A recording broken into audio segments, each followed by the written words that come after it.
एक दिन एक छोटे से गांव के कोने में रहने वाला लड़का आरव अपने सपनों के साथ जी रहा था। उसका सपना था एक लेखक बनने का, लेकिन उसके परिवार और गांव के लोग उसे कहते, ये बेकार का काम है, कुछ ऐसा सोचो जो रोजी रोटी के लिए सही हो। आरव का दिल सपनों से भरा हुआ था, लेकिन उसका जीवन उस व्यक्ति की तरह था जो ज्यादा सोचता है पर अपनी सोच को शब्दों में पिरोना कठिन समझता है। एक दिन आरव अपने दादाजी के पास बैठा था। दादाजी उसके सबसे बड़े समर्थक थे। उन्होंने कहा, बेटा, सपने देखना गलत नहीं है, पर उन्हें पूरा करने की हिम्मत भी चाहिए। अगर तुम सच में लेखक बनना चाहते हो तो लिखने की आदत डालो।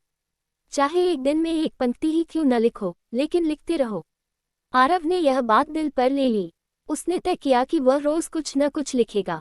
शुरुआत में उसके शब्द उलझे हुए थे, लेकिन धीरे धीरे उसने अपनी भावनाओं को कहानियों में बदलना शुरू किया। वह अपने गांव के छोटे छोटे किस्से लिखता, अपने आसपास के लोगों की कहानियों को सुंदर शब्दों में बुनता। एक दिन उसने अपनी पहली कहानी पूरी की। वह उसे लेकर शहर की एक पत्रिका के संपादक के पास गया।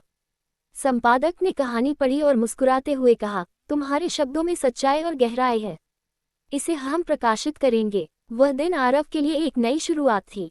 उसकी कहानियां धीरे धीरे मशहूर होने लगीं। लोग उसे पहचानने लगे और उसकी प्रतिभा की सराहना करने लगे। लेकिन आरव ने अपनी जड़ों को कभी नहीं छोड़ा। उसने अपने गांव के लोगों के लिए एक पुस्तकालय खोला और वहां हर उस व्यक्ति को लिखने और पढ़ने के लिए प्रेरित किया जो कभी अपने सपनों से हार मान चुका था।